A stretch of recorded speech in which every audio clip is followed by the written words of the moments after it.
Dear student, आप सभी का बहुत बहुत स्वागत है हमारे यूट्यूब चैनल वीर मिश्रा हिंदी एजुकेशन में। विद्यार्थी, आज की जो हमारा क्लास है वह कक्षा 10 वालों के लिए है और कक्षा 10 में जो पाठ है हिंदी में है, सूरदास द्वारा रचित पद नामक पाठ है। आज हम उस पद को अर्थ सहित पढ़ेंगे और जो भी विद्यार्थी कक्षा 10 के हैं वो क्या करें, इसे अपने ग्रुप में शेयर कर दें ताकि जो अन्य पढ़ने वाले बच्चे हैं वह भी क्या इस पाठ को बेहतरीन ढंग से पढ़ लें। तो बिना देर किए हुए हम चलिए शुरुआत करते हैं। ठीक है, इसमें पहला पद लिखा है चरण कमल बंदो हरिराई, है ना। तो श्री कृष्ण जी कहते हैं कि लिखा है चरण कमल बंदो हरिराई, है ना।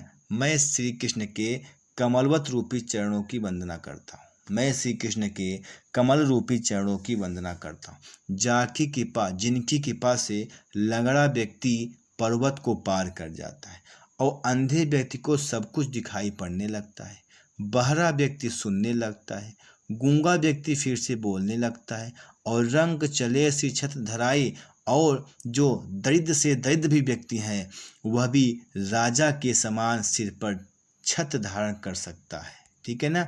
सूरदास जी कहते हैं, सूरदास स्वामी करुणामय बार बार बंदो ते पाए। सूरदास जी कहते हैं कि मैं ऐसे दयालु प्रभु श्री कृष्ण के चरणों की वंदना मैं बार बार करता हूँ।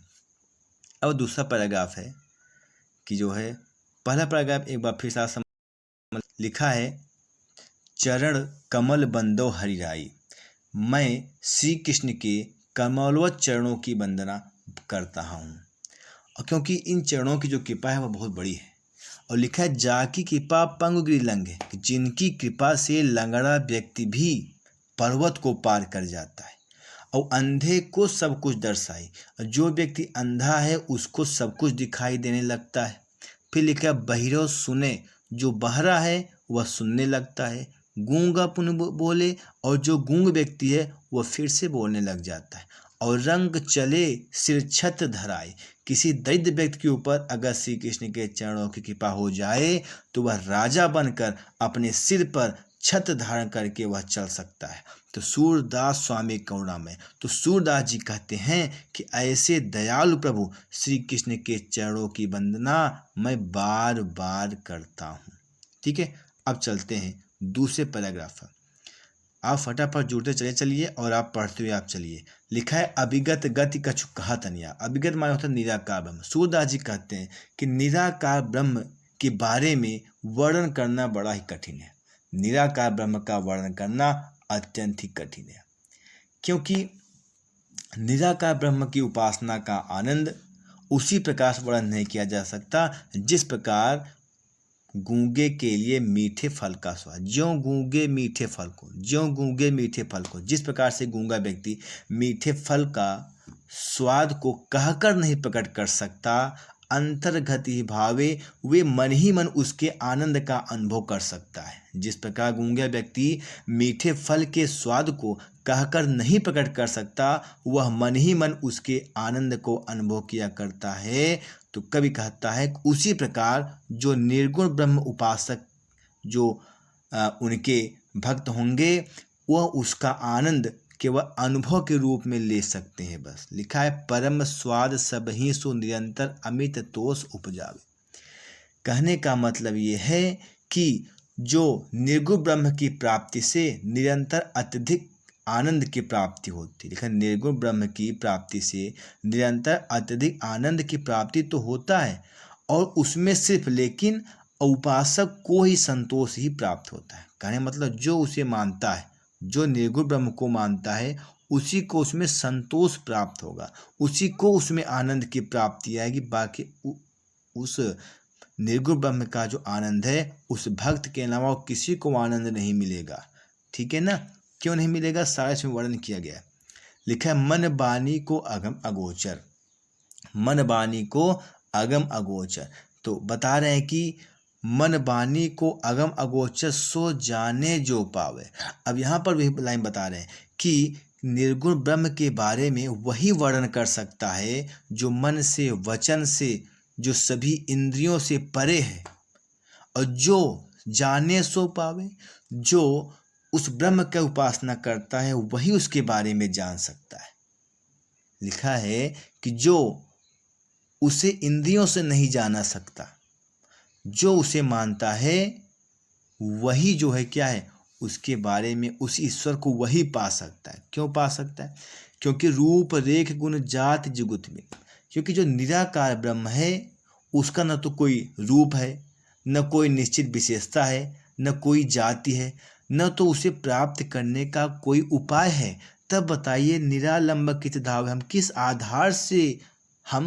आधार से हम उनके प्रति विचार करें। निरालंब कित धावे, हम किस आधार से हम उन्हें माने। तो इस प्रकार से सूरदास जी क्या कहते हैं, सब विधि अगम विचार हिताते। सूरदास जी इसलिए कहते हैं कि मैं सभी प्रकार से विचार करके, लिखा है सब विधि, मैं सभी प्रकार से विचार करके मैं सगुण पद गाने लगा। सूरदास जी कहते हैं मैं सभी प्रकार से विचार करके ही सगुण श्री कृष्ण के लीला के पद गाना उचित समझाऊं, क्योंकि जो निराकार ब्रह्म है उस निराकार का ब्रह्म का वर्णन कोई नहीं कर सकता, और उसके बारे में वही जान सकता है जो उसकी पूजा पाठ करता है। क्यों नहीं कर सकता उसका वर्णन? क्योंकि न उसका कोई रूप है, न कोई रंग है, न कोई जाति, न कोई विशेषता है, तो उसका वर्णन कैसे करेगा? तो ये इसका अर्थ हुआ। अब चलिए इस पूरे पाठ में ये दूसरा ही कठिन है बस। चलिए अब तीसरे पैराग्राफ चलते हैं। लिखा है किलकत कान घुटुरवन यावत। बता रहे हैं श्री कृष्ण जी जो है, सूरदास जी कहते हैं कि बालक कृष्ण अब घुटनों के बल चलने लगे, है ना। तो बता रहे हैं कि उस आंगन में श्री कृष्ण घुटनों के बल चलते हुए किलकारी मार रहे हैं। किलकत कान घुटुरवन यावत, श्री कृष्ण जी घुटनों के बल चलते हुए उस आंगन में किलकारी मार रहे हैं। और आंगन कैसा है? मणिमय कनक नंद के आंगन। उस स्वर्ण जड़ित, सुनहले रंग में स्वर्ण जड़ित मणियों से जड़ित उस नंद बाबा के आंगन में श्री कृष्ण जी अपने प्रतिबिंब को पकड़ने के लिए क्या है, दौड़ रहे हैं। राजा नंद का आंगन सोने का बना है और मणियों से पूरा बिल्कुल जटल है, पूरा भरा हुआ है। तो उस आंगन में श्री कृष्ण घुटनों के बल चलते हैं तो किलकारी मारकर हंसते हैं और अपना प्रतिबिंब पकड़ने के लिए क्या है, दौड़ते हैं। फिर क्या लिखा है, कबहूँ निरख हरि आप उछाऊँ हंसो। कभी कभी वो अपनी छाया को समझ करके उन्हें देखने लगते हैं और कर सो पकड़न चाहत, और अपने हाथ से उसे पकड़ना चाहते हैं। कभी कभी अपनी छाया को देख करके उसे हाथ से पकड़ना चाहते हैं, और जब नहीं पकड़ पाते तो किल्ला की हंसत राजा द्वैदतिया, और जब वो हंसते हैं किलकारी मार करके तब जो उनके जो दांत हैं वो अत्यधिक से शोभित होने लगते हैं। जो उन दांतों का जो प्रतिबिंब है ना, जब वह क्या है, वह अत्यधिक जब पकड़ने का प्रयास करते हैं तो हंसते हैं, और हंसने के बाद जो उनके जो दांत हैं उसका प्रतिबिंब बड़ा ही शोभायमान है। पुनि पुनि तिहि तिहि अवगाहत, बार बार क्या है, उसे पकड़ने की कोशिश करते हैं। ठीक है, अब आगे लिखा है कनक भूमि पर कर पग छाया, यह उपमा एक राजति। बता रहे हैं कि इस स्वर्णमयी आंगन में उनके हाथों पैरों की जो छाया है वह किसी उपमा से कम नहीं है। कनक भूमि पर कर पग छाया, ईश्वर भूमि पर उनके हाथों पैरों की जो छाया है, जो प्रतिबिंब है, इसकी उपमा किसी से नहीं की जा सकती है ना। हाथों पर जो छाया है उसकी उपमा किसी से नहीं की जा सकती, ठीक है ना। अब आगे देखो, लिखा है करि करि प्रतिपद प्रतिमनि वसुधा, कमल बैठकी साजदी। बता रहे कि ऐसा लगता है कि मानो प्रत्येक मणि में उनके बैठने के लिए पृथ्वी ने कमल का आसन सजा दिया हो। मानो प्रत्येक मणि में उनके बैठने के लिए पृथ्वी ने क्या किया है, कमल का आसन सजा दिया है, अथवा प्रत्येक मणि पर उनके कमल जैसे हाथ पैरों का प्रतिबिंब पड़ने से ऐसा लगता है कि पृथ्वी पर जैसे कमल के फूलों का आसन बिछा हुआ हो। फिर लिखा है बाल दशा सुख निरख यशोदा। ठीक है ना, श्री कृष्ण की बाल लीलाओं को देखकर माता यशोदा जी बहुत ही आनंदित होती हैं और पुनि पुनि नंद बोलावन, और आनंदित होकर के वो बार बार नंद बाबा को बुलाती हैं, बार बार नंद बाबा को बुलाती हैं और क्या करती हैं, अचरा तरले ढांक सूर्य के प्रभु को दूध पियावत।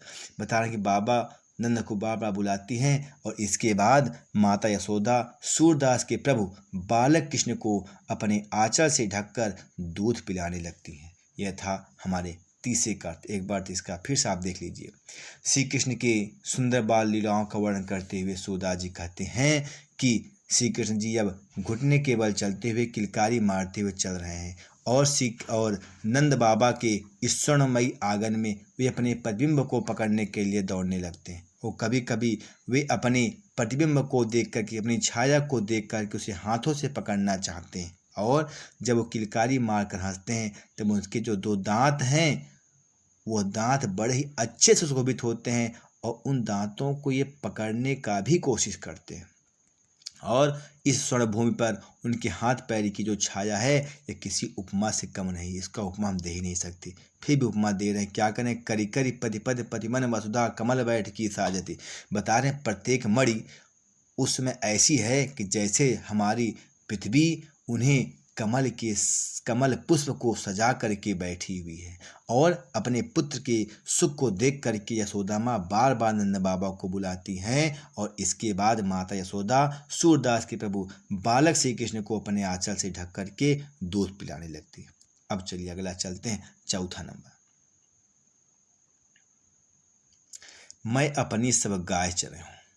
इस पद में इस बालक श्री कृष्ण की माता यशोदा से किए जा रहे बाल हठ का वर्णन किया गया है। श्री कृष्ण अपनी माँ से कहते कि हे माँ, मैं भी अब से अपनी गाय चराने जाऊंगा। हे माँ, मैं अपनी सब गाय को चराने वन में जाऊंगा। और क्या कहने, प्रात होत बल के संग जय, और प्रातःकालीन होते ही मैं बलराम भैया के साथ चला जाऊंगा। तेरे कहे न रहूं और मैं तुम्हारे कहने से मैं यहाँ पर नहीं रुकूंगा। ग्वाल बाल गायन के भीतर नए कहूँ डरने लगा। हे माँ, मुझे ग्वाल बालों और गायों के बीच में रहते हुए थोड़ा सा भी डर नहीं लगता। फिर क्या कहती हैं, आज न सोवो नंद दुहाई। मैं नंद बाबा की सौगंध खा करके कहता हूँ कि आज मैं पूरी रात मैं सोऊंगा नहीं। रैनी रहेंगो जागत, प्रातःकाल होते तक मैं जागता रहूँगा। मैं रात भर जागता ही रहूँगा, मैं सोऊंगा नहीं। फिर आगे क्या कहते हैं, क्योंकि वह सोचते हैं कि यदि मैं सो गया तो मेरा भाई गैया चराने चला जाएगा और मैं सुबह उठ नहीं पाऊंगा। हे माता, ऐसा नहीं हो सकता। फिर क्या कहते हैं आगे, और ग्वाल सब गाय चराई हैं, मैं घर बैठो रहे हूँ। वो कृष्ण जी कहते हैं कि सभी ग्वाल बाल गाय चराते हैं और मैं दिन भर घर पर बैठा अकेला रहता हूँ।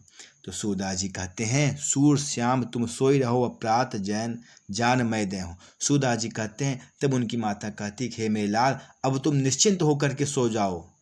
प्रातःकाल मैं तुम्हें गाय चराने के लिए अवश्य जाने दूंगी। प्रात जान मैं दे हूँ, प्रातःकालीन मैं तुम्हें गाय चराने के लिए अवश्य भेज दूंगी। अब चलते हैं अगला 5वां नंबर। लिखा है, मैया हौ न चरे होगा। तो भैया श्री कृष्ण गए गाय चरा करके लौटे, और जब गाय चरा के लौटे तो क्या कहने लगे अपनी माँ से कि हे माँ, अब मैं गाय चराने नहीं जाऊंगा। मैं अपनी सब गाय चराई हूँ, हे माँ, अब मैं अपने गाय चराने के लिए वन में नहीं जाऊंगा। ठीक है ना? क्यों? क्या करें, सिगरे वन सभी सिगरे ग्वाल घिरावत मोह से मेरे पाय पिराए। सभी ग्वाल बाल ही मुझसे ही अपनी गायों को घेरने के लिए कहते हैं। इधर से उधर दौड़ते दौड़ते मेरे पाँवों में पीड़ा होने लगी है। सिगरे ग्वाल घिरावत मोसो, अर्थात सभी ग्वाल बाल अपने अपने गाय मुझसे ही घिरवाते हैं, अर्थात मुझसे ही पकड़वाते हैं, जिससे दौड़ते दौड़ते मेरे पैर में क्या दर्द होने लगता है। जौन पत्ते हैं पूछे बल, ये तुम्हारे हमारे ऊपर विश्वास नहीं है, हे माँ, तो बलदाऊ भैया से अपनी सौगंध दिला करके पूछ लेना। ठीक है, हे माँ, यदि तुम्हें मेरी बात पर विश्वास न हो तो बलराम से अपनी सौगंध दिलाकर पूछ लो। फिर लिखा है, यह सुनकर कि माता यशोदा ग्वालिन गारी देत रिसाए। तो सूरदास जी कहते हैं कि माता यशोदा यह सुनकर के क्रोध करती हैं और सभी ग्वाल बालों को गाली देना शुरू कर देती हैं। और क्या कहती, मैं पठवत अपने लड़का को आवे मन बहराई। वो कहती हैं कि मैंने तो अपने पुत्र को केवल मन बहलाने के लिए ही वन मन में भेजती हूँ, और ये ग्वाल बाल उन्हें इधर उधर दौड़ाकर परेशान करते रहते हैं। लिखा आगे। ठीक है, तो ये क्या है, इसमें दिया गया है, लिखा है ना, सूर श्याम मेरो अति बालक मारत ताहि रिगाही। है ना। तो उनकी माता क्या कहती हैं, मैं तो अपने पुत्र को केवल मन बहलाने के लिए वन भेजती हूँ और ये ग्वाल बाल उसे इधर उधर दौड़ा करके क्या है, परेशान करते हैं। ये था हमारा 5वीं का। तो प्रिय विद्यार्थी, आज इस कहानी के यह तात्पर्य है। आप सभी क्या इस वीडियो को आप लाइक कर दीजिए, कम से कम एक लाइक तो आप कर ही सकते हो, और आप शेयर भी तो कर ही सकते हो। न शेयर कर सको तो आप सब्सक्राइब आप कुछ ही कर सकते हो, ठीक है ना। इस प्रकार से हम आगे चलते हैं, ठीक है ना। आज हमारा अगला है 6वां दोहा। 6वां पद है, क्या है, सखी री मुरली लीजय चोरी। सखी री मुरली लीजय चोरी। अब इसमें जो है, इस पद में सूरदास जी ने वंशी के प्रति गोपियों के ईर्षा भाव को व्यक्त किया है।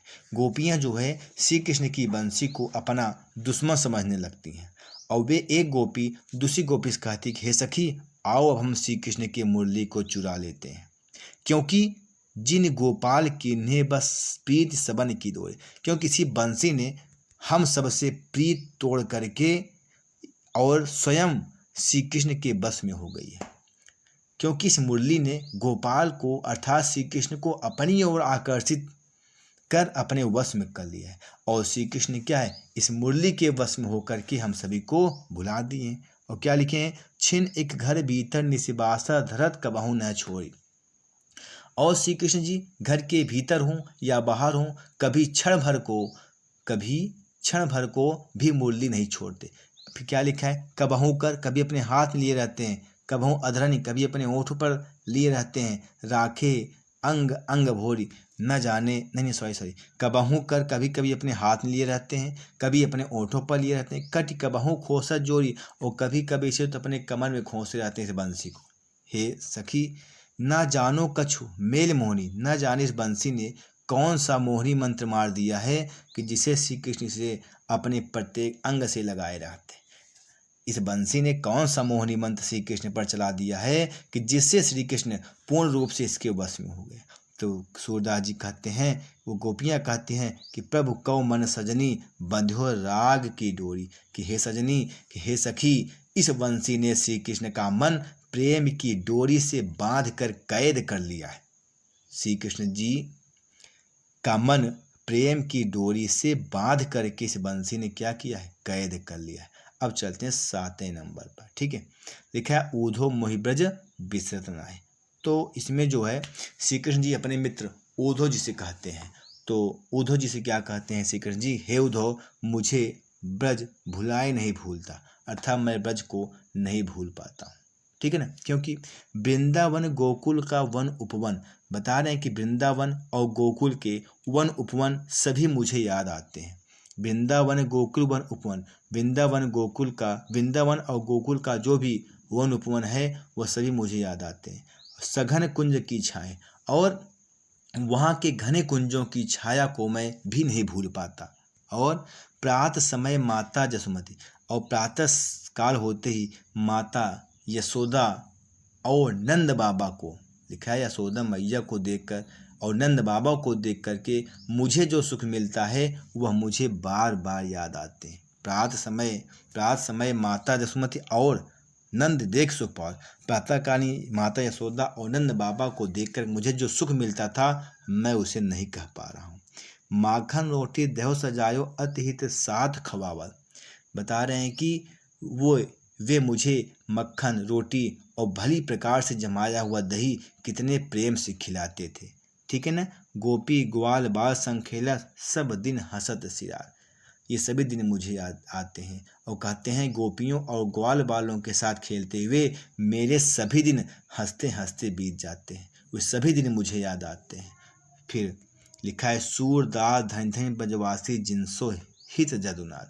सूरदास जी कहते हैं कि वे ब्रजवासी बड़े ही धन्य हैं, उस ब्रजवासी के भाग्य बहुत हैं, क्योंकि जिसके हित की चिंता स्वयं श्री कृष्ण जी करते हैं। जदुनाथ माने श्री कृष्ण होता है। सूरदास जी कहते हैं वे ब्रजवासी बड़े धन्य हैं जिनके हितों की चिंता स्वयं श्री कृष्ण जी कर रहे हों, ठीक है। अब चलते हैं 8वें नंबर पर। लिखा है ऊधो मन न भय 10-20। इसमें जो है गोपियाँ जो है ऊधो जी से कहती हैं, क्या कहती हैं कि ऊधो, हमारे पास कोई 10 या 20 मन नहीं है, हर व्यक्ति के समान हमारे पास भी क्या है, एक ही मन है। और एक ही मन है जो श्री कृष्ण के साथ चला गया है। को अवराधे ईश, अब हम उनके अलावा अब मैं किस देवता का अब मैं आराधना करूं, अब मैं किस देवता का अब मैं आराधना करूं, किस देवता को अब मैं मानूं। तो ये गोपियाँ कहती हैं कि उद्धव हमारे पास 10-20 मन नहीं है, सभी की तरह हमारे पास भी एक ही मन है और वह श्री कृष्ण के साथ चला गया। हम मन के बिना किस देवता का आराधना करें। इंद्रिय शिथिल भई केशव बिन, श्री कृष्ण के बिना हमारी जो इंद्रियां हैं वह बिल्कुल शिथिल हो गई हैं, निष्क्रिय हो गई हैं। ज्यों देहि बिनु सिर, जिस प्रकार से लिखा है श्री कृष्ण के बिना हमारी सारी इंद्रियां निष्क्रिय हो गई हैं और हमारी दशा बिना सिर के प्राणी जैसे हो गई है, हमारी दशा बिना सिर के प्राणी जैसे हो गई है। फिर लिखा है आशा लाग रहत तन श्वासा, जीवहि कोटि बरी। हम लोग जो है श्री कृष्ण के लौटने की आशा के सहारे तो हम करोड़ों वर्ष तक जीवित रह लेंगे। श्री कृष्ण के इसीलिए बता रहे हैं कि हमारी जो सांस इसी आशा में चल रही है कि श्री कृष्ण मथुरा से अवश्य लौट आएंगे। आशा लाग रहे तनुशासा, हमारे मन में हमारे शरीर जो सांस चल रही है वो इसी आशा में चल रही है कि श्री कृष्ण लौट करके जरूर आएंगे और इसी लौटने की आशा से हमारा जो जीव है वह करोड़ों वर्ष तक जीवित रह सकता है। अब श्री राधिका जी सभी गोपिकाएं उनसे पूछती हैं कि तुम तो सखा श्याम सुंदर के, तुम तो श्री कृष्ण के अति परम मित्र हो, सकल योग के ईश, तुम्हें तो सभी योग विद्या आती है, तो आप हमें यह बताओ सूर हमारे नंद नंदन बिनु, आप हमको यह बताओ कि नंद बाबा के पुत्र के बिना हम किसी और भी ईश्वर को नहीं चाह सकते। गोपियाँ कहती हैं उद्धव तुम तो श्री कृष्ण के परम मित्र हो और तुम संपूर्ण योग विद्या के ज्ञाता हो, इस समय यह बताओ कि श्री कृष्ण से मिलन कैसा हो। तो सूरदास जी कहते हैं, वो सभी गोपिका कहती हैं कि नंद जी के पुत्र श्री कृष्ण को छोड़कर हमारा कोई दूसरा आराध्य देव नहीं है, अर्थात तुम अब मुझे जो है समझाइए मत, यह योग विद्या आप हमें मत दीजिए। ठीक है, अब चलते हैं 9 नंबर पर। 9 नंबर है ऊधो जाहि तुम्हें हम जानो। अब जो उनकी सखियाँ हैं, सखियाँ जो गोपिकाएँ वो सभी ऊधो जी से कहती हैं, क्या कहती हैं, ऊधो जाओ, हे उद्धव तुम यहाँ से वापस चले जाओ, तुम्हें हम जानो, हम सभी गोपिका तुमको जान गई। हे उद्धव तुम यहाँ से वापस चले जाओ, हम तुम्हें समझ गई हैं। क्या कि श्याम तुम्हें हुआ कौन है पठियो, कि तुमको श्री कृष्ण जी ने यहाँ पर नहीं भेजा है, तुम हो बीच बुलाने, तुम ही कहीं जा रहे थे, रास्ते भूल करके चले आए हो। ठीक है ना, बता रहे हैं कि तुम स्वयं बीच से रास्ता भूल करके आ गए हो, तुम्हें श्री कृष्ण यहाँ नहीं भेजा है, तुम स्वयं बीच में रास्ता भूल करके आए हो। और ब्रज नारीन सौ योग कहो, तो और तुम ब्रज नारियों से जो है योग विद्या की बात कर रहे हो, तुम्हें ऐसी बात करते हुए तुम्हें लज्जा नहीं आई, बात कहत न लजाने, क्या तुम्हें योग विद्या कहते हुए क्या तुमको लज्जा नहीं आई। क्या कहती हैं, बड़े लोगन, हम लोग बड़े लोग नहीं हैं, न विवेक तुम्हारे, न तुम्हारे जैसे हम सबके पास विवेक है, बुद्धि है, ऐसे भय अयाने, हम तो बिल्कुल अज्ञान है। तो हमें हम सबसे ये अज्ञानतापूर्ण बातें न करो, हम तुम्हारे जैसे बड़े लोग नहीं हैं, न तो तुम्हारे जैसे हम लोग बुद्धिमान हैं, तो तुम क्या है हम सबसे अज्ञानतापूर्ण बातें ऐसा मत कहो। आए क्या कह रही हैं कि हम सो कही लई हम सही, ये बातें तो हमसे कह दी कि हम लोग सह लिए, और जी गुण लेव सयाने, और इस वो क्या कहती हैं कि हमने तो सहन कर लिया, लेकिन अब कोई और दूसरी गोपी इसे सहन नहीं करेगी। ठीक है ना, इसे और कोई दूसरी गोपी नहीं सहन करेगी। लिखा कह अबला कह दशा दिगंबर, मस्त करो पहचाने। अब कहती हैं कहाँ तो हम अबला नारियां और कहाँ तुम्हारी वह योग की बातें, अब तुम चुप हो जाओ और सोच समझ करके बातें को मस्त करो पहचान, अब तुम शांत हो जाओ। ठीक है ना, और सही सही बात बताओ। ये बता रहे हैं साँच कहो तुमको अपनी सो, मैं तुम्हें अपनी सौगंध दे करके पूछती हूँ, यह बात सत्य बताना, बूझती बात निदाने, मैं तुमसे एक बात पूछती हूँ अपनी सौगंध दे करके, तुम मुझे सत्य ही बताना। क्या पूछती हैं, सूर्य श्याम जब तुम ही पठायो, जब श्री कृष्ण जी ने तुमको यहाँ भेजा था, क्या वह थोड़ा सा मुस्कुराए थे कि नहीं मुस्कुराए थे, है ना। अब चलते हैं हम जो है क्या है 10 नंबर पे अब हम चलते हैं, और क्या कहते हैं, लिखा है निर्गुण कौन देश को वासी, यह जो बातें हैं वह जो है बहुत इसमें ज़रूरी है। ठीक है ना। जो 10वां पैराग्राफ है ये बहुत ही इम्पोर्टेंट है जो है, और 10वां पैराग्राफ यह है इसमें कि जो है, और 10वां पैराग्राफ लिखा है निर्गुण कौन देश को वासी, है ना। तो जो गोपिकाएं हैं वह प्रश्न पूछते हुए कहती हैं, हे उद्धव यह बताओ कि जिस निर्गुण ब्रह्म की हमें आप बात बता रहे हो वह किस देश के निवासी। निर्गुण कौन देश को वासी, जिस निर्गुण ब्रह्म की उपासना करने के लिए हमको बता रहे हो वो किस देश के रहने वाले। मधुकर कहीं समुझाई सहोदे, मैं हे उद्धव जी मैं तुम्हें सौगंध दे करके कहती हूँ, पूछती हूँ, बूझत साँच मुझे सत्य बताना, हंसी नहीं कर रही हूँ मैं। लिखा है, हे उद्धव जी तुम यह बात बताओ वह निर्गुण ब्रह्म तुम्हारा किस देश का रहने वाला है। हम तुमको शपथ दिलाकर सच सच पूछ रहे हैं, कोई मजाक नहीं कर रही है। को है जनक, उस निर्गुण ब्रह्म का पिता कौन है, उसकी माता का क्या नाम है, उसकी नारियां, उसकी पत्नी का क्या नाम है, और उसकी दासी कौन कौन सी है, उसका वर्ण कैसा है, उसका रूप रंग कैसा है, उसका वेश कैसा है, और मैं उन्हें किस रस में मैं उनका चाहूँ। फिर इसका देखिए, वो कहते हैं कि हम तुमको शपथ दिलाकर सच सच पूछ रही हैं, कोई मजाक नहीं कर रही हूँ। तुम यह बताओ कि उस निर्गुण का पिता कौन है, उसकी माता का क्या नाम है, उसकी पत्नी और दासियाँ कौन कौन है, उस निर्गुण ब्रह्म का रंग कैसा है, उसकी वेशभूषा कैसी है, और उसकी किस रस में उसकी रुचि है।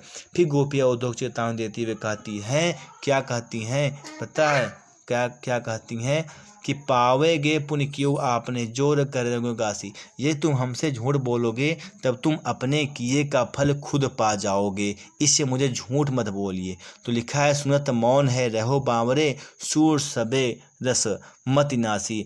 का सूरदास जी कहते हैं कि गोपियों के ऐसे प्रश्नों को सुनकर ज्ञानी उद्धव ठगे से रह गए, और उनका सारा ज्ञान अनपढ़ गोपियों के सामने क्या हुआ, नष्ट हो गया। ठीक है, अब चलते हैं 11 नंबर, ये लास्ट है। 11 नंबर है कि संदेशो देवकी सो कही। इसमें जो है, जो यशोदा जी हैं वह एक पथिक को भेजती हैं माता देवकी के पास, और कुछ संदेश कुछ संदेश दे करके कुछ भेजती हैं। लिखा है, वो पथिक से कहती हैं कि पथिक तुम जा करके माता देवकी से मेरा संदेश कह देना। संदेशो देवकी सो कहिए, हे पथिक यह मेरा संदेश जा करके कह देना। क्या कह देना, हो तो धाय तिहाय सुत की, यद्यपि वह तुम्हारा ही पुत्र है, मेरा पुत्र नहीं है। अर्थात मैं तो एक उनके धाई माँ हूँ, अर्थात मैं तो उनका पालन पोषण करने वाली एक सेविका हूँ। फिर मया करत ही रहियो, फिर भी मैं मयापूर्वक जो मुझे याद आते हैं मैं तुमको बता रही हूँ। फिर इसका देखिए, यशोदा जी कृष्ण की माता देवकी को एक पथिक द्वारा संदेश भेजती हैं, कहती हैं कि कृष्ण तुम्हारा ही पुत्र है, मेरा पुत्र नहीं है। मैं तो उसका पालन पोषण करने वाली एक सेविका हूँ, वह मुझे मैया कहता रहा है, इसलिए मेरा कुछ उनके प्रति प्रेम है, वह मैं आपको बता रही हूँ। क्या कहती हूँ, यद्यपि टेव तुम जानत उनकी, यद्यपि टेव तुम जानत उनकी, यद्यपि तुम उनके नियम तो जानती होगी, यद्यपि तुम उनके बारे में जानती होगी, तो मोहि कहीं आवे, लेकिन जो कुछ भी हमारे समझ में आता है मैं आपको बता दे रही हूँ। तुम उनकी आदतें तो जानती होगी, फिर भी मेरा मन तुमसे कुछ कहने के लिए उत्कंठित हो रहा है। क्या उत्कंठित हो, क्या करें कि प्रातः होत मेरे लाल लड़ते माखन रोटी भावे, कि सवेरा होते मेरे लाडले श्री कृष्ण को माखन रोटी अच्छी लगती है। आगे क्या बता रहे हैं, तेल उबटनो अरुतातो जल, और वह तेल उबटन और गर्म पानी को पसंद नहीं करता था। ताही देख भाई जाता, उसे देख करके वो बाहर की ओर भाग जाता था। तो उस समय बता रहे हैं, जो जो मांगा सोई सोई देती। फिर उस समय वह जो जो मांगता था मैं उसे धीमे धीमे मैं उसे सभी कुछ वस्तुएं मैं उनको दे देती थी। तब धीरे धीरे वह क्या है, नहाता है, क्रम क्रम करके नहाते, फिर धीमे धीमे वह क्या है, फिर नहाने लगता है। फिर सूरदास जी कहते हैं, पथिक सुन मोनि रैन दिन बढ़ो रहा सोच।